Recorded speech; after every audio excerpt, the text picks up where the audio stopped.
여아가 아르바이트에 합격한 영희는 오늘 첫 근무를 나갑니다. 영희는 사회생활에 큰 자신감을 갖고 있었습니다.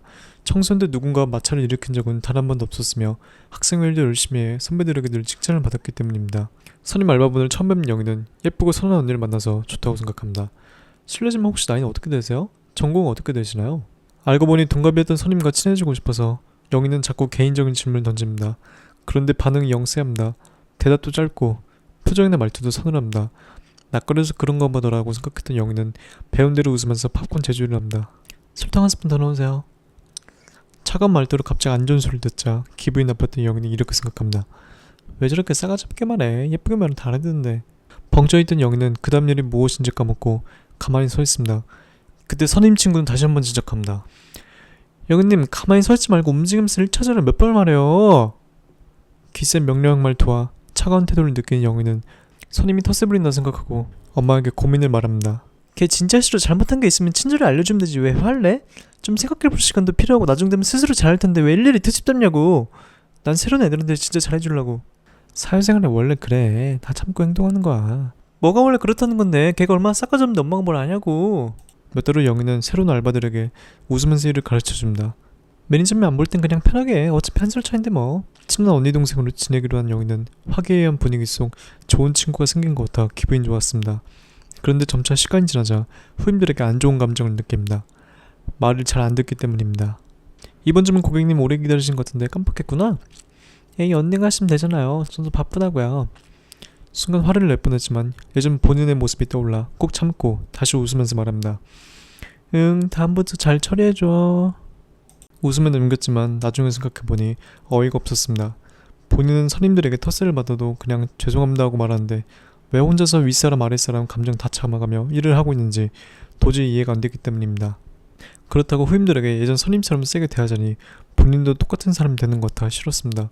결국 영희는 인간관계 고민에 빠져 스트레스를 심하게 받고 퇴사합니다. 영희는 무엇을 착오했을까요? 영희는 대학 인간관계와 회사 인간관계를 같다고 여겼기 때문입니다. 대학이란 곳은 어떤 집단일까요?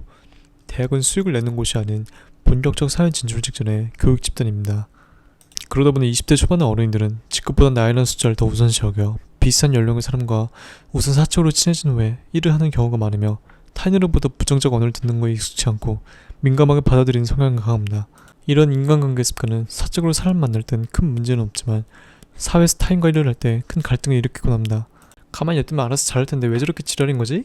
막 같은 생각은 사실 조직적 측면으로 생각해보면 간단히 풀리는 게 뭐냐면 회사는 사람의 감정보다는 공적 수행대로 우선시 보는 곳이라는 것입니다. 그러다 보니 누군가 확실하게 공적 수행대로 확인하지 않으면 오히려 책임이 본인한테 흘러가 개인적 손해를 받습니다. 그렇다고 아랫사람한테 나쁜 감정을 물려주지 않겠다고 부하 직원의 공적 수행대로 등한시 여기면 결국 그것도 개인적 손해로 흘러가 나쁜 감정으로 이어진다는 것입니다. 사회경험 많은 부모님은 수직관계가 원래 그렇다는 걸 인정하고 쿨하게 넘기지만 사회생활을 처음 하는 어린이들은 지금까지 겪어보지 못한 인간관계의 형태를 마음 넓게 넘기지 못하고 그렇게 딜레마에 빠집니다. 그렇다면 영희와 같은 어린이들은 사회생활을 배울 때 어떤 식으로 사고하면 좋을까요? 행동과 말, 인간관계 모두 개인이 아닌 조직에 우선 둔다고 생각해보는 것입니다. 실례지만 혹시 나이는 어떻게 되세요? 전공 어떻게 되시나요? 와, 연능하시면 되잖아요. 저도 바쁘다고요. 는 무엇이 중심에 있을까요? 모두 개인입니다. 개인의 나이, 개인의 전공, 그리고 개인의 감정까지 사회에 익숙치 않은 어린이들은 개인적 성향이 강한 언어를 초반부터 지향합니다. 그렇다면 설탕 한 스푼 더 넣으세요와 움직이면서 1차전을 몇 번을 말해오는 어떨까요? 모두 조직 중심입니다. 조직의 매뉴얼과 조직의 효율성을 위해 오늘도 사회인들은 기계처럼 헌신합니다. 이렇듯 사회생활을 처음 하는 어린이들은 우선 개인적 관점을 조직적 관점으로 바꿔보는 연습이 중요하며 조직과 개인을 구분해서 말하는 능력이 발달하면 관계에서 나오는 감정은 애초에 동요되지 않고 사회적 판단력이 빨라져 뭘 하더라도 더 좋은 선택을 내릴 수 있게 됩니다. 그렇다고 사람이 항상 딱딱할 수 없으니 비인간적 손님이 되지 않기 위해서 인간적 존중을 담은 부드러운 말투로 후임들에게 오더를 내립니다. 이번 주문 고객님 좀 늦게 음식 받으신 것 같아요. 다른 일도 바쁘시겠지만 유리님이 신경 좀 써줘요.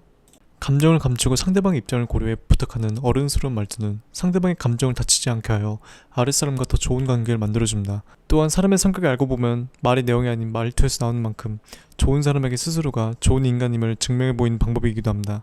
그동안은 학교에서 수평 관계로만 쭉 지내왔으니 처음 본 사람들의 센 말투와 표정 때문에 상처를 받았을 것입니다. 사실 잔인한 말일 수 있지만 어른들의 인간관계는 순수한 친분보다는 일로 맺어지는 관계가 더 많기 때문에 이득이 없으면 갑자기 등 돌리는 관계도 많습니다. 영인 본인이 그런 것들을 성장의 가장 기본적 과정을 여기고 서서히 받아들이는 게 중요합니다. 어느 인간관계든 복잡하지만 또 그마저도 복잡하지 않게 여기는 성숙한 습관을 들이는 것이 어른이 돼서 어른으로 성장한 몸한테인지도 모르겠습니다. 오늘 영상이 도움되었으면 구독과 좋아요 부탁드립니다.